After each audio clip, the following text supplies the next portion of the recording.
വന്നുകൊണ്ടിരിക്കുകയാണ് രാമേന്ദ്ര. മകളെ, യേശുമിശിഹായ്ക്ക് സ്തുതിയായിരിക്കട്ടെ. എപ്പോഴും സ്തുതിയായിരിക്കട്ടെ. ആമേൻ.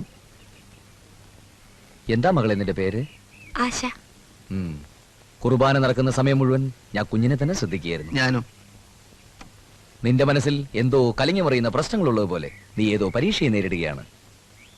പരീക്ഷ ഇനി ഒരു 4 മാസം കഴിഞ്ഞുള്ളൂ ഫാദർ. ആമേൻ. ആ പരീക്ഷ അല്ല മകളെ ഞാൻ ഉദ്ദേശിച്ചത്. സ്വർഗയാത്രയുടെ പാതയിൽ അബലരായ മർത്തരുടെ ഹൃദയങ്ങളെ പരിശോധിപ്പാൻ വേണ്ടി സർവശക്തനായ കർത്താവ് നടത്തുന്ന പരീക്ഷയാണ്. ഞാൻ 2 അച്ഛന്മാരെയും മുമ്പ് കണ്ടിട്ടില്ലല്ലോ. കാണാൻ വഴിയില്ല. ഞങ്ങൾ അച്ഛന്മാരായിട്ട് അധിക സമയമൊന്നും ആയില്ലല്ലോ. അച്ഛനധികം സംസാരിക്കുന്നില്ലേ ഡോക്ടർ പറഞ്ഞിട്ടുള്ളത്? കുട്ടിയോട് ഞാൻ സംസാരിച്ചോളാം. മകളെ, ഈ ഇടവകയിലെ കുഞ്ഞാടുകൾക്ക് സാരോപദേശം നൽകി നന്മയുടെ വെളിച്ചത്തിലേക്ക് നയിക്കാൻ വേണ്ടി ഇറങ്ങിയവരാണ് ഞങ്ങൾ. കാണാൻ കഴിഞ്ഞാൽ സന്തോഷം. ഞാൻ വരട്ടെ ഫാദർ. പോവാൻ വരട്ടെ മകളെ. കുംഭസാരക്കൂട്ടിൽ പറയാൻ മടിക്കുന്ന എന്തോ ഒന്ന് നിന്റെ മനസ്സിനെ വേദനിപ്പിച്ചുകൊണ്ടിരിക്കുകയാണ്. ഈ വാനിലേക്ക് കയറുന്നത് എന്താണെന്നൊന്ന് പറയാമോ? സംസാരിക്കാൻ വാൻ എന്തിനാ ഫാദർ? വാനിൽ സംസാരിക്കാനുള്ള എല്ലാ സൗകര്യങ്ങളും ഉണ്ട്. കയറിക്കോ മകളെ. പിടിച്ചു വലിച്ചം കയറ്റിയാലോ? ആമേൻ. വന്നാലും മകളെ, എനിക്കൊന്നും സംസാരിക്കാനില്ല ഫാദർ. എന്തെങ്കിലും സംസാരിക്കാൻ കാണും, ഓർത്തു നോക്കൂ. ഏതായാലും നമുക്ക് വാനിലേക്ക് കയറി സംസാരിക്കാം. മടിക്കണ്ട, പേടിക്കണ്ട, ഞങ്ങൾ ശരിക്കുള്ള അച്ഛന്മാര് തന്നെയാ. ഇനി ഒട്ടും സമയം സംസാരിക്കാനില്ല. കുംഭസാരക്കുട്ടി പറയാൻ എപ്പോഴും സ്തുതിയായിരിക്കട്ടെ. എന്താ കാര്യം? നമ്മുടെ എലഞ്ഞിക്കലെ മറിയാമ്മ ചേർത്തി പോകാൻ സമയം കിടക്കുക. അച്ഛന്മാർ ഒന്ന് വരണം. ഓഹോ, മറിയ ധൈര്യമായിട്ട് പൊക്കോട്ടെ. ഞങ്ങൾ സർവ്വവിധ മംഗളങ്ങളും. അയ്യോ, സമയമല്ലോ.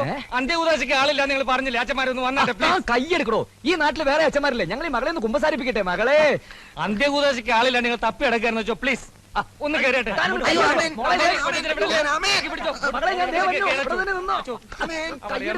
എന്താ ഉണ്ടാവോ? കഷ്ടമത് മനുഷ്യനെ എന്തോ നോക്കി വണ്ടി എടുക്ക.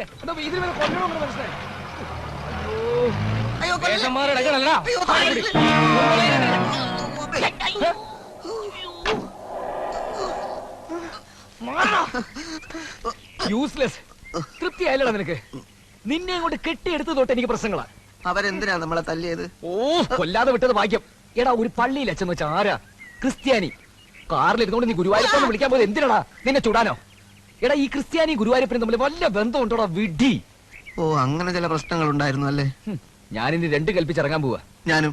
അയ്യ, ഇനി നിന്നെ അങ്ങോട്ട് പരിപാടിക്ക് ഞാനില്ല. അങ്ങനെ പറയല്ലേ രാമേന്ദ്രൻ. നമ്മൾ ഒരുമിച്ച് നീക്കിക്കൊണ്ടിരിക്കുന്ന ഒരു പ്രസ്ഥാനല്ലേ. ഇനി നീ പറയാതെ 1 ഇഞ്ച് ഞാൻ മുന്നോട്ട് നീങ്ങില്ല. ഉറപ്പാണോ? സത്യം. അടുത്ത ശ്രമത്തിൽ എങ്ങനെയെങ്കിലും വിജയിച്ചേ പറ്റൂ.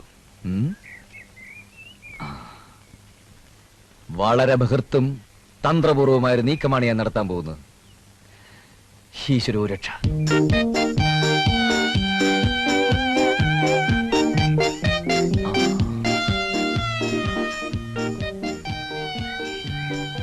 എന്തെങ്കിലും കുഴപ്പമുണ്ടാവോ രാമേന്ദ്ര? ഒന്നും മിണ്ടാതിരിടാ അവിടെ. ഈ വലയെ കുടുങ്ങോ? ശരിക്കും പിടിച്ചോണം നീ ഇത്. ഇനിയിപ്പോ എങ്ങനെയാ താഴോട്ട് ഇറങ്ങുക? എങ്ങനെ കയറിയത് അതുപോലെ ഇറങ്ങണം. ശരിക്കും പിടിച്ചോളാം Ramendra.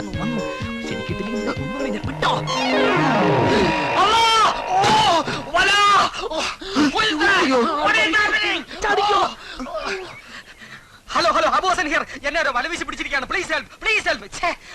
Where are you? Bomb! Where are U?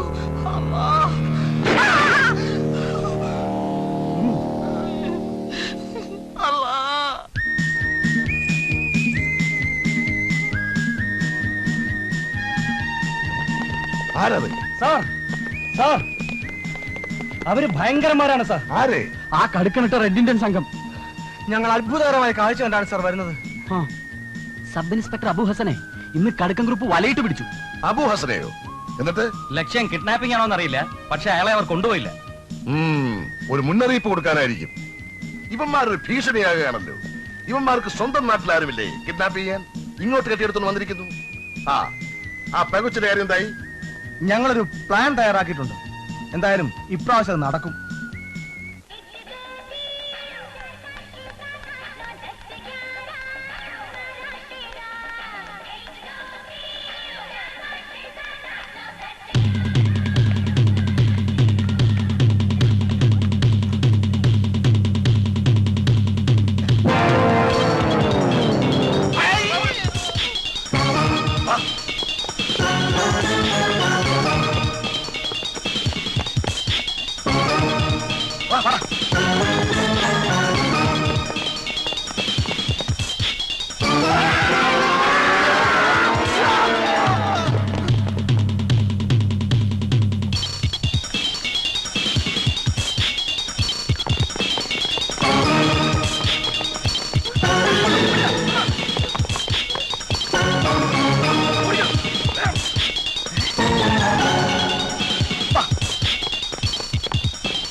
ഓടിക്കോ.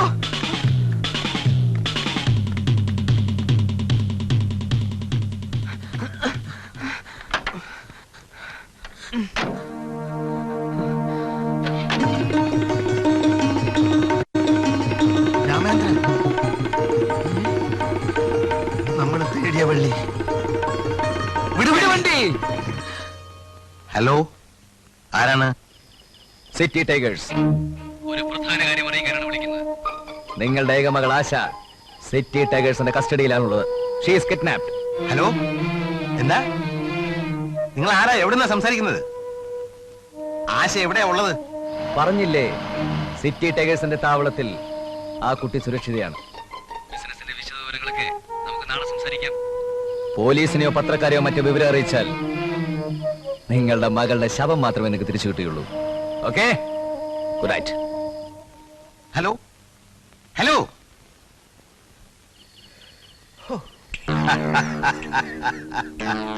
Swamiji, well done.